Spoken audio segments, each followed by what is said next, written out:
Good afternoon, everyone.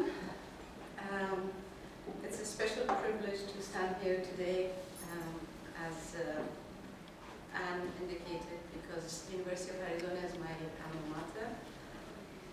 And it makes me a little more nervous to talk here.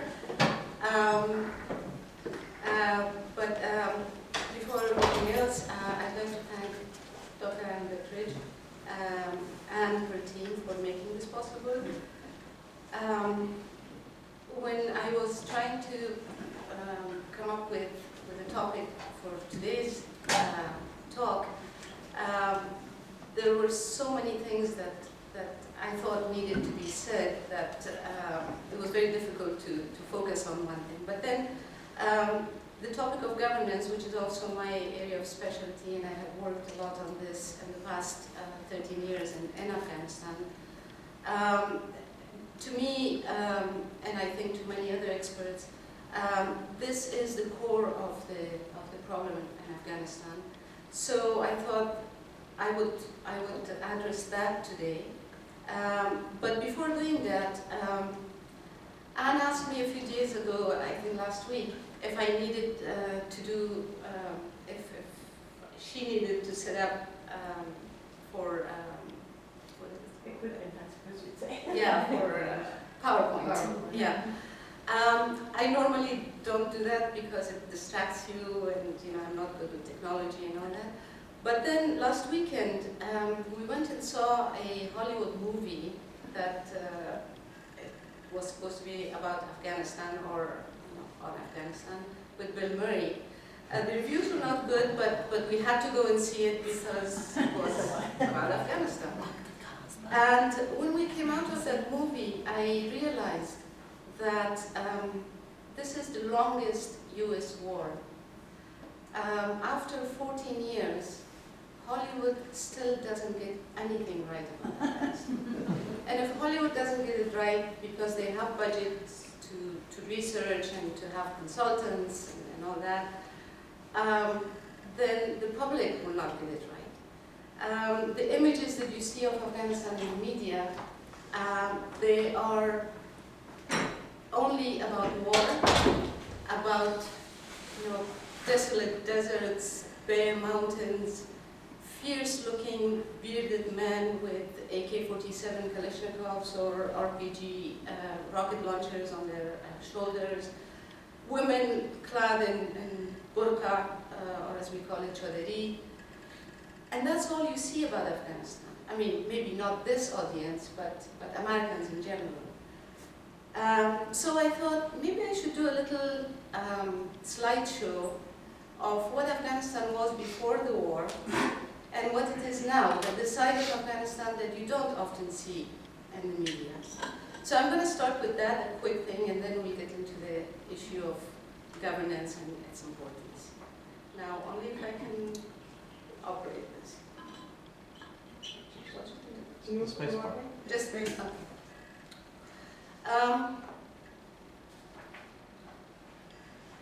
There are, I believe that part of the problem with the US policy on Afghanistan that has gone wrong, that hasn't worked very well, is that they have started with misconceptions and myths about Afghanistan.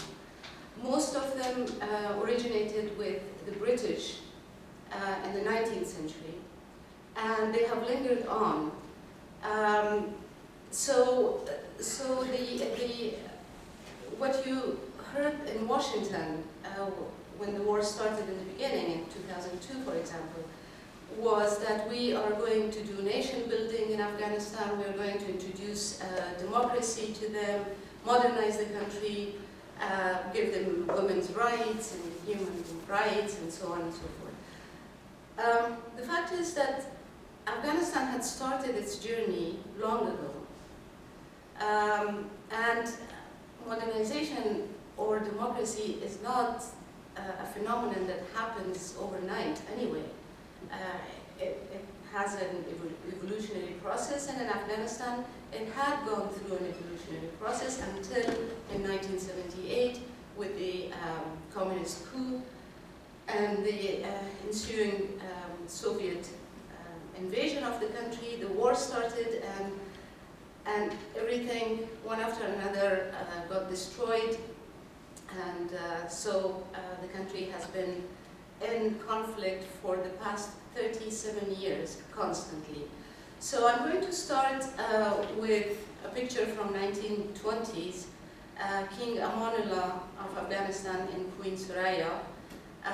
He is often credited with starting a very vigorous modernization program.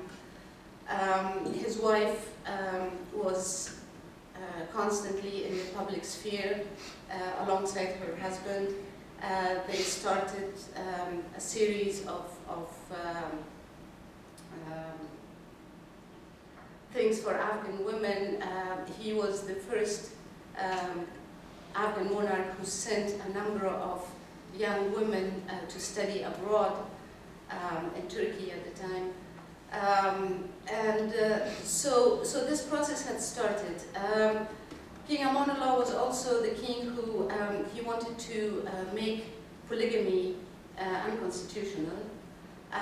So at a Loya Jirga, a national assembly in Afghanistan, he brought his wife with him to the Jirga, which was something that was unheard of before. And he argued for polygamy being not really allowed by Islam because of the stipulations that come in the Quran after that statement that the conservatives always use to justify polygamy. But anyway, these were the sorts of things that had started already in the 1920s. The progress was slow, but by the 1950s, Kabul and other major cities were seeing a measure of modernization. I have a few pictures from the 1950s. This is a record store, and my mother says that she knows it and she used to go and buy records there. This is King Shah, the last king of Afghanistan, and Queen Humaira. I don't know, how can I? Expand it, yeah. Oh, okay. Well, the person who has been cut off is President Kennedy. Oh.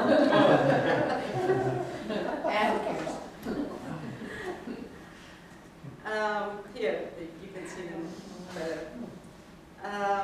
This was a trip to Washington, and the Queen was always in public. The Queen and Princess Bilqis, the eldest child of the king. Here, all the royal women, princesses, and the Queen, I think hosting a delegation from Southeast Asia at the palace in Kabul. This must be early 1960s, I suppose. The king and the queen with the Shah of Iran. Here is another picture of the two neighboring kings.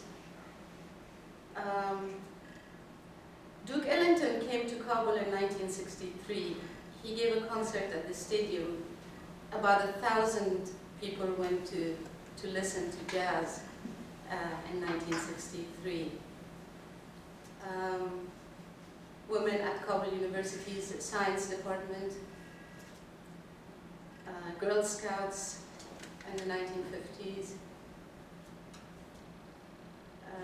a meeting of the cabinet ministries, Kabul University graduates, men and women, Kabul Intercontinental Hotel and the pool. I mean, we spent many Fridays there by the pool when we were children. 1960s, I think this is Kabul University, I'm not sure though. But this is a parade on an occasion of a National Day or Independence Day. Ahmad Zahir, the Elvis Presley of Afghanistan, giving concerts. And today, after the fall of the Taliban, this is another famous pop singer, Farhad Darya. He comes actually often. He lives in Germany, but he comes to Afghanistan and he gives concerts to crowds of eager young people. And this is a scene. Okay, they're wearing a little scarf, but this is a scene that you could see anywhere in the world. Young girls, a famous pop singer. So this is our First Lady currently, Rula Ghani. She's often likened to Queen Soraya. They're quite different in style, but in terms of, for the first time after the period of war, a First Lady who has taken a public stance and she appears in public. She is engaged in a lot of issues, including internally displaced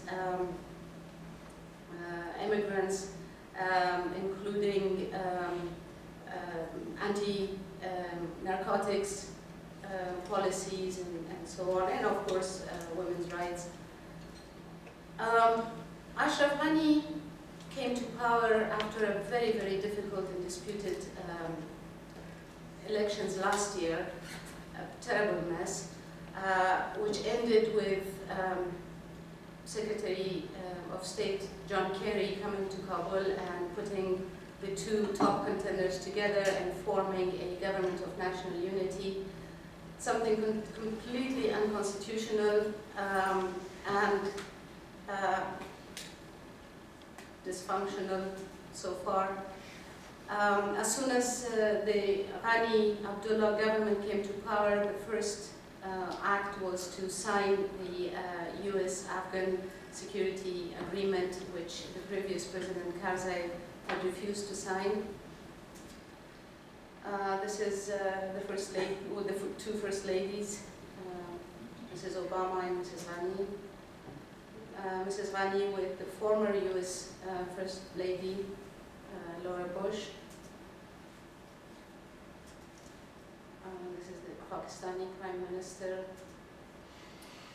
The couple inaugurating an exhibition of had to do with agriculture, I think, a few weeks ago. Cabinet meeting. The Afghan Parliament. A woman parliamentarian addressing her constituents. The First Lady talked about something.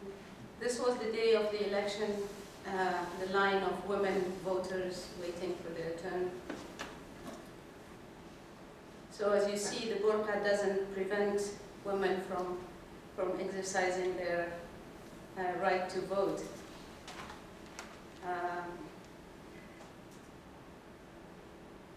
This is a television show with an audience. So as you can see, young women participate freely and loudly, I suppose. Another scene from the parliament.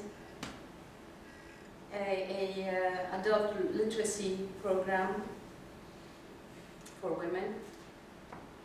This is Nancy Dupre's, for those of you who know Nancy. She's been a great friend of Afghanistan. She has opened a resource center inside Kabul University, which can be used, thousands of documents that she has collected over a few decades. They have cataloged them, and I think the University of Arizona has also had a program helping them. This is the American University in Kabul, in the tradition of American universities in Beirut and Cairo and Dubai and other countries. They have opened one in Kabul. A very, very vibrant campus. It's producing the new generation of educated Afghan and a source of hope for Afghanistan. Let's hope that security threats don't make them close it.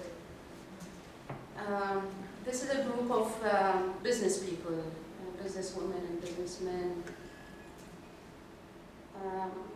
women going on a afternoon stroll at a park. I think this is the Bauer Garden in Kabul. An awareness campaign for against narcotics. A young woman, probably in an office. These are scenes from the city, although this is not very clear. New, ugly buildings, but still,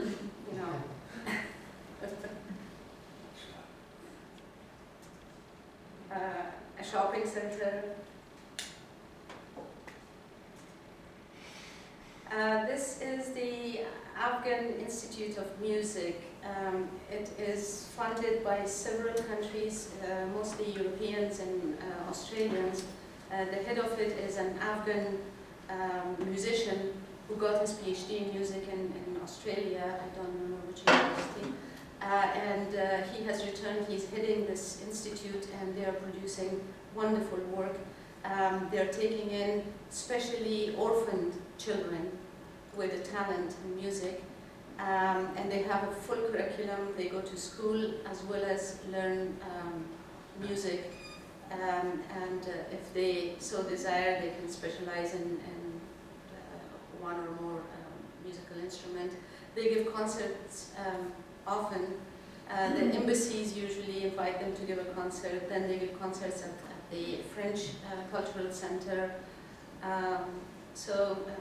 It's really nice. The conductor here, he was an American, and then last year he left. Very nice guy. This is a synagogue in Herat. They restored it. I think the Islamic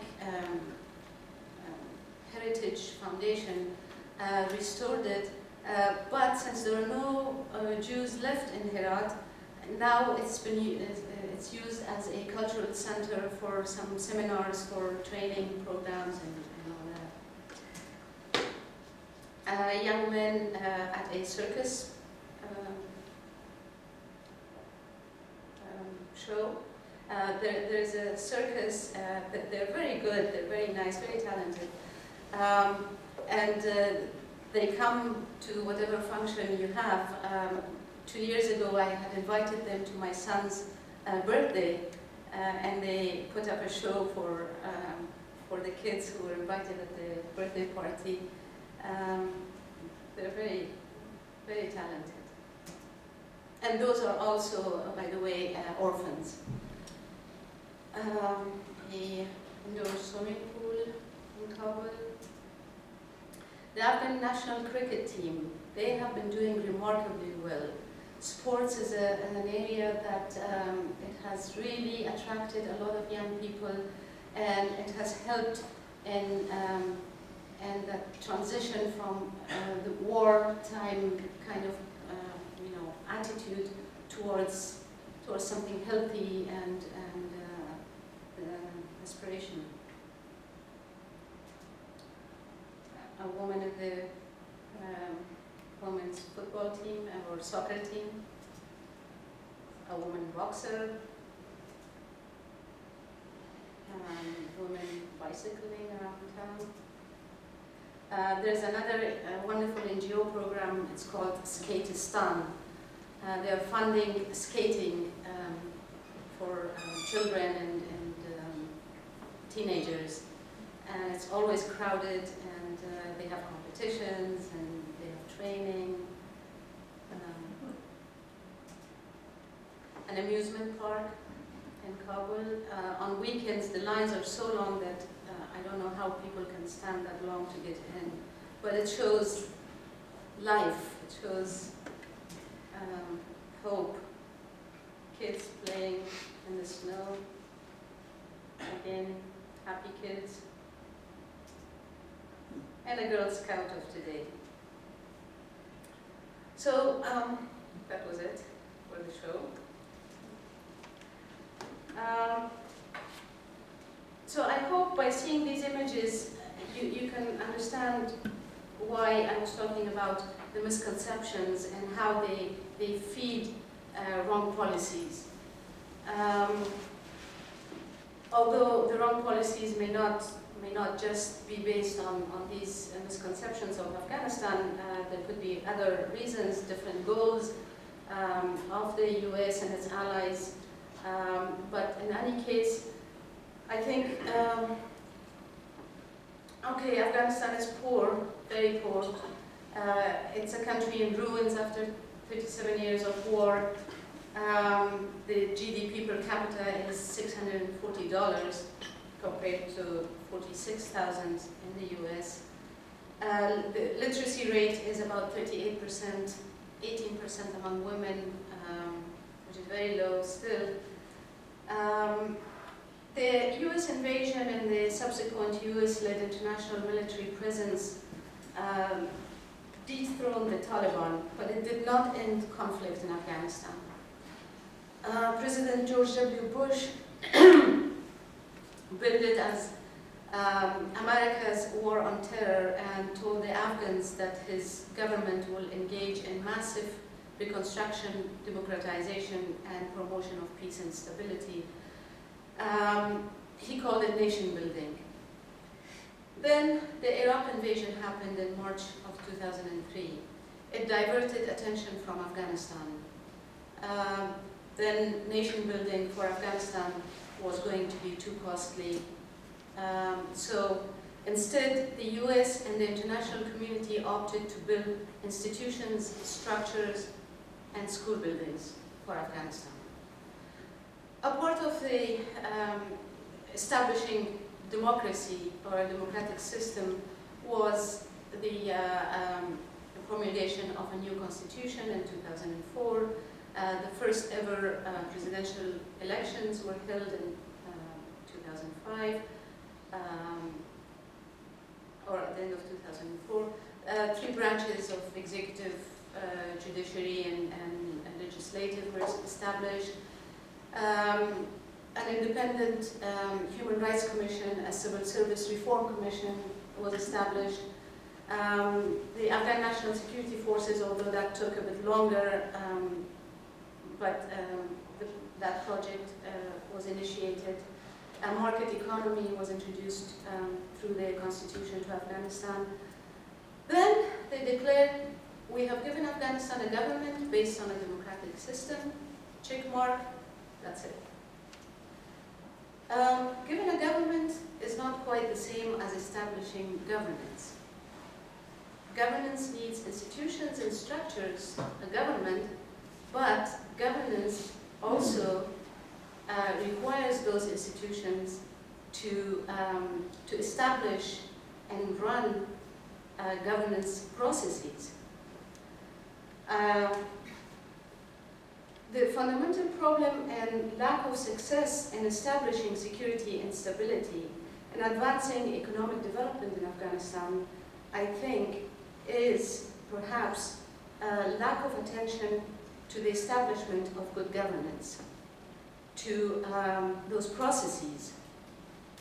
Governance is usually defined as the processes of governing that lead to the creation or reinforcement of institutions and social norms. It is the way the rules, norms, and actions are produced, sustained, regulated, and held accountable. For this, there is a need to establish ethical principles or norms, values upon which governance processes must operate. In Afghanistan, the institutions were established, but not much was done about establishment of processes. Why? One thing could be that much importance was given to the existing political players. Allies of the US in the war on terror had to be rewarded. As the Taliban reappeared, additional allies needed to be made from among the worst war profiteers and thugs. These unsavory characters needed to be accommodated in high-level positions in the government, but also laws, regulations, and ethical norms had to be built for them. The other issue is, I think there was a more fundamental reason governing in for this lack of attention to governance. And as I mentioned it in my introductory remarks, a colonial Orientalist view of the Afghans. Afghans are a wild tribal society with its own peculiar set of norms and ethics and in love with guns and warfare. Afghanistan is a stagnant society stuck in the Middle Ages, as the British Secretary of Defense in 2010 said, and I quote, "We are not in Afghanistan for the sake of the education policy in a broken 13th century country. We are there so the people of Britain and our global interests are not threatened." An extremist society prone to radical militant Islam.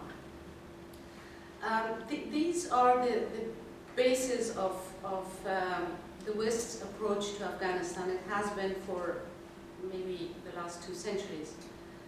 So consequently, the underlying conviction in Washington, London, and other NATO capitals has been investing in nation building for such a society would be a waste of resources. Nation building, of which establishment of good governance is an essential component, is irrelevant to the main goal of keeping the US and Europe safe from terrorists. Ironically, from the provisional government that was formed in Bonn, Germany, to replace the Taliban government in 2001, until 2005, and a little beyond perhaps, the US ambassador in Kabul was so intimately involved in the daily work of the Afghan government that even mid-level civil servants would get positions or a promotion through the US ambassador. Same for being granted multi-million-dollar international contracts for military or development projects. He was making decisions right and left about everything. President Hamid Karzai relied on the US Ambassador's Council for every small detail. But when criticized for ignoring good governance, the US and Europeans would always say, "We have introduced democracy and human rights and have funded establishment of their institutions. The rest is up to the Afghans themselves, and we do not want to touch culturally sensitive issues such as ethical norms governing the Afghan society." Well, democracy did not appear in Afghanistan for the first time after the US and NATO invasion. Democratization is a process. It is a long process, but the international community has been in Afghanistan now for 14 years. Their approach to governance has always been short-term projects, all for let's try this for a while and see if it works. And of course it doesn't. And let's try that. Instead of all these different projects that have been tried one after another and have failed, if they had a long-term approach to governance in Afghanistan and supporting governance, good governance, maybe in 14 years we would have seen a little bit of a change in that evolutionary process.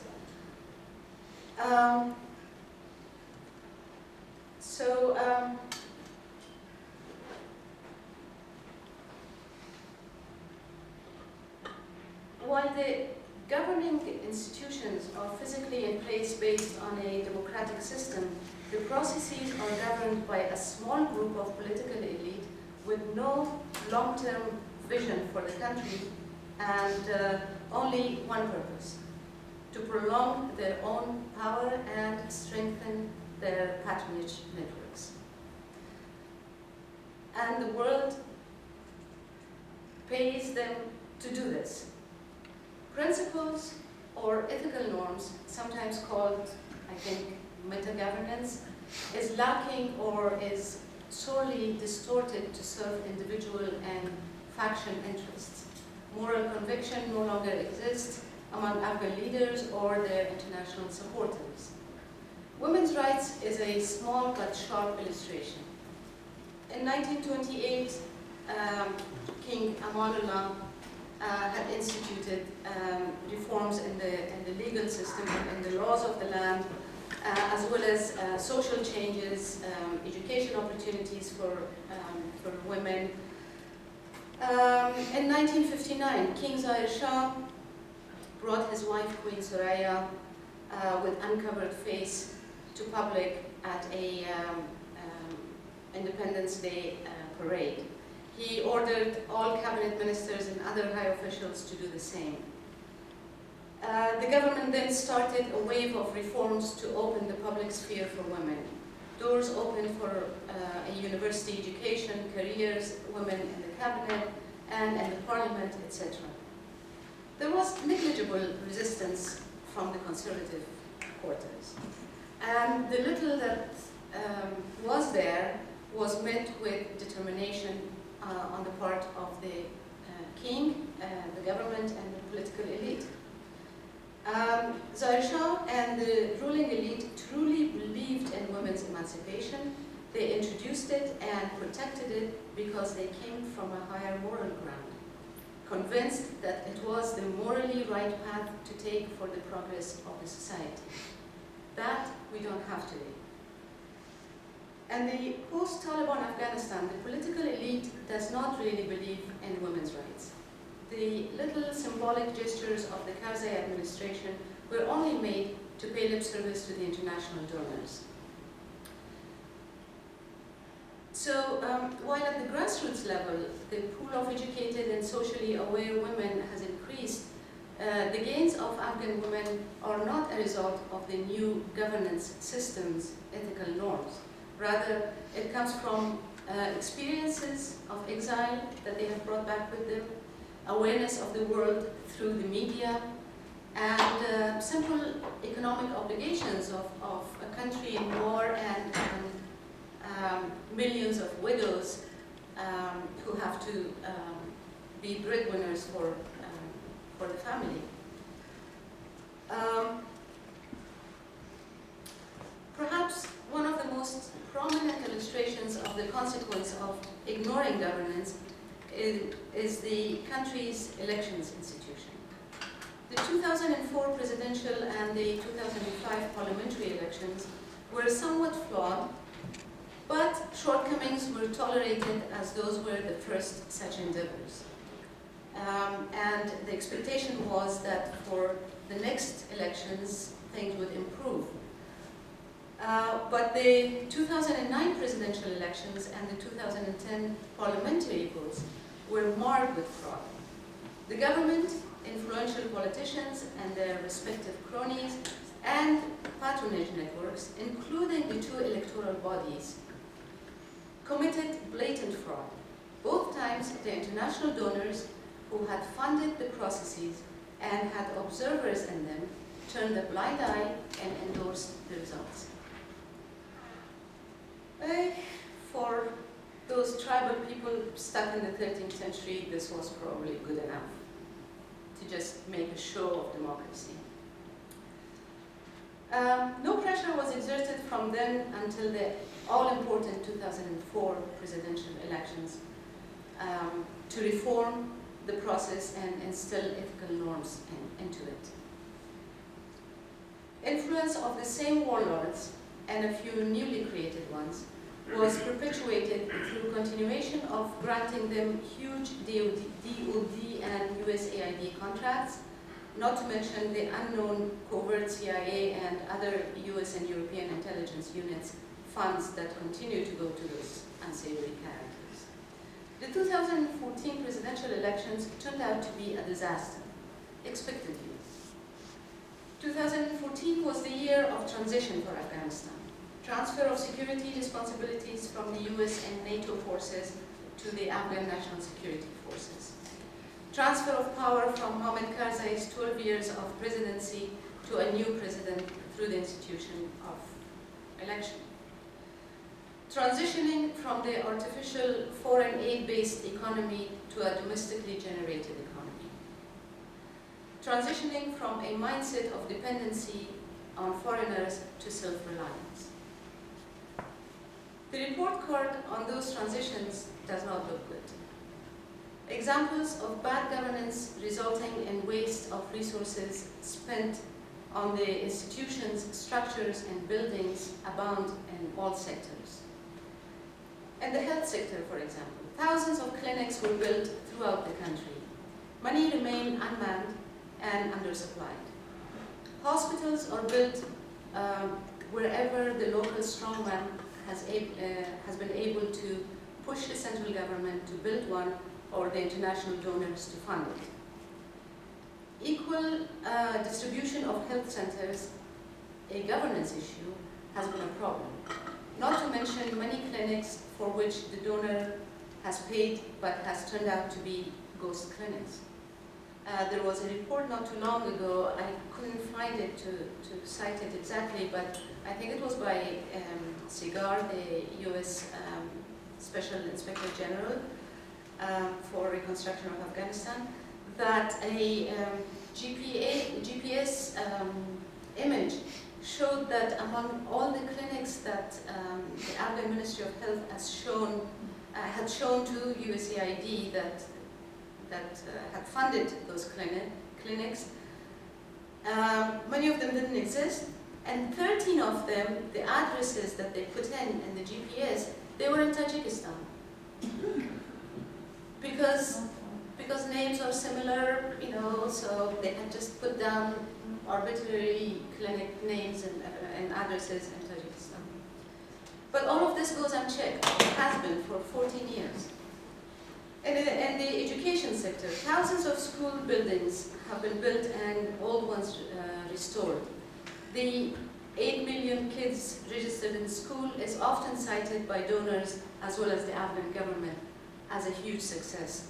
But many school buildings are empty because there are either no teachers to go and teach in those schools, or security does not allow the kids to walk far distances to attend school. But it's mostly a lack of teacher issue.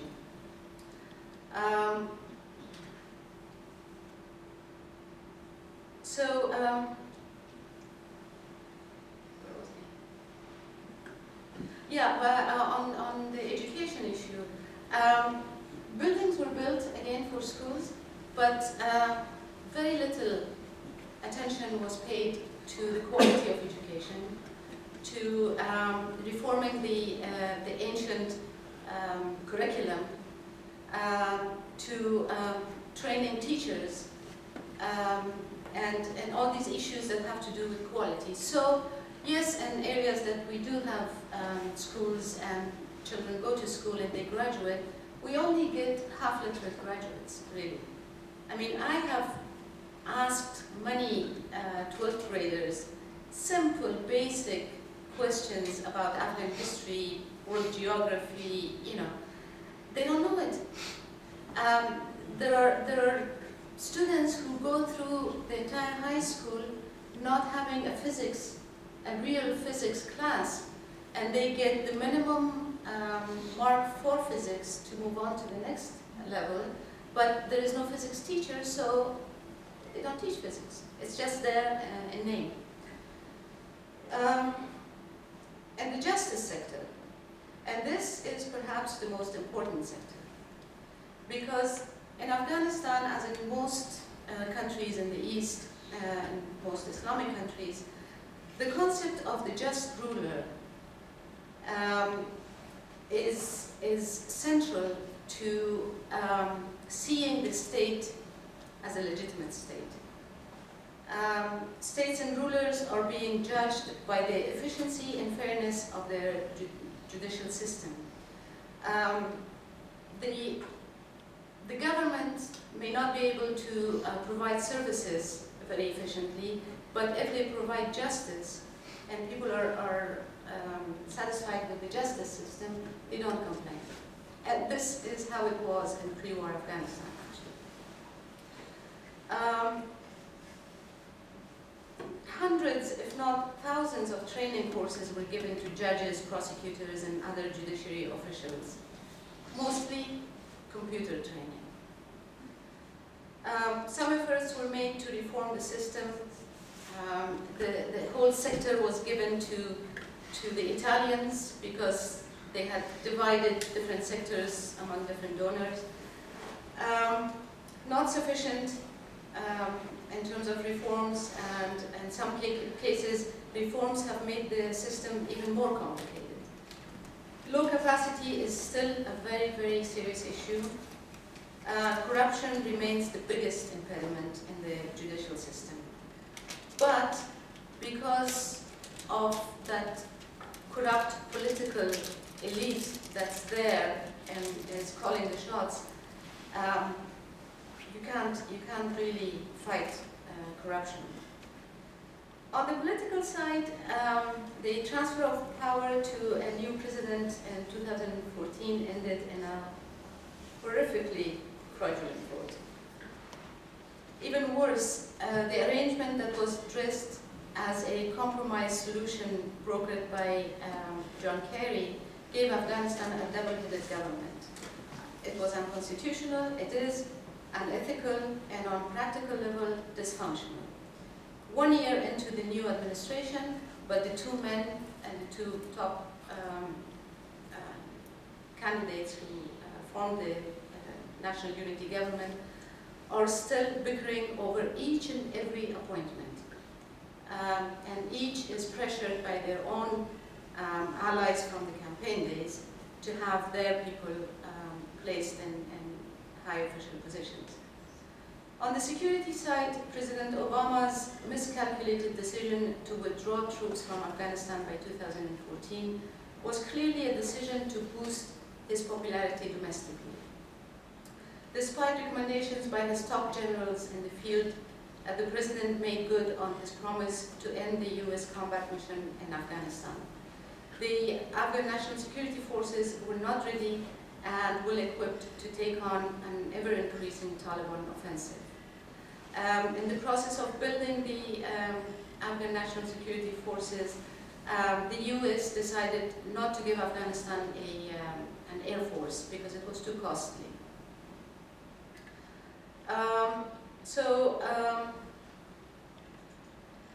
The current Afghan army has done well under the circumstances, but there is no way that they can sustain this and continue to fight the various security challenges that's out there and is increasing by the day. So what Washington did was they thought that let's create militia forces as an auxiliary to the formal Afghan security forces. This is going to be cheap and easy to do because they won't need a lot of training. Let's pick them from among the former Mujahideen and the local commanders who already have illegal militia forces in their areas. So they did. So we ended up with now 28,000 militia forces headed by local commanders, and this has been a disaster on top of disaster. There are various human rights groups reports that document all the violations that these militia forces are committing in their locales. People are so fed up with them that in some cases they're calling for the Taliban to come back because at least then they are secure and they're not exploited by these militia forces. We saw the consequence of this in Kunduz last month. In fact, in most northern provinces, the creation of militia forces has given horrible results. On the economic transition, a reduction in aid attached to the troop drawdown and a sudden freeze in the already committed funds due to the almost year-long elections fiasco resulted in a stagnation of the Afghan economy. Of course, intensified insurgency has also stopped private, foreign and domestic investment. Unemployment figures have soared to nearly 50%. Capital is fleeing the country in an alarming rate, but there was no viable and well-thought-out plan for an economic transition in the first place. Not much was done to earnestly develop the private sector, although there was a lot of talk about it. I mean, I have been invited to at least 10, if not more, conferences and seminars and embassy meetings,